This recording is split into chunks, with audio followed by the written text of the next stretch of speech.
Demystifying the phrase, sound out. Hello, language enthusiasts. Today, we'll dive deep into a common English phrase that many learners find intriguing, sound out.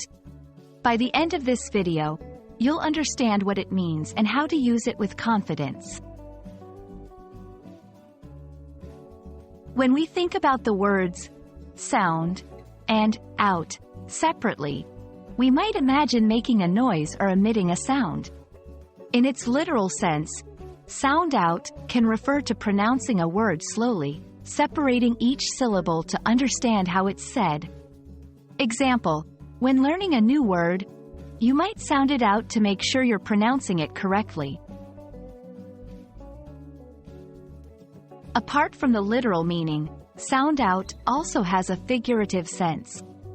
It means to try to discover someone's opinions, ideas, or feelings by talking to them, usually in an indirect way. Example, before proposing the new idea at the meeting, Lisa decided to sound out her colleagues to gauge their opinions.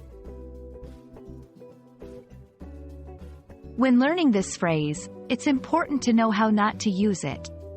Avoid using it in contexts that don't involve pronunciation or gauging opinions.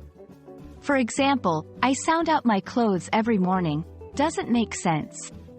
Remember that sound out is a separable phrasal verb. This means you can insert the object in the middle, sound it out, or sound her out.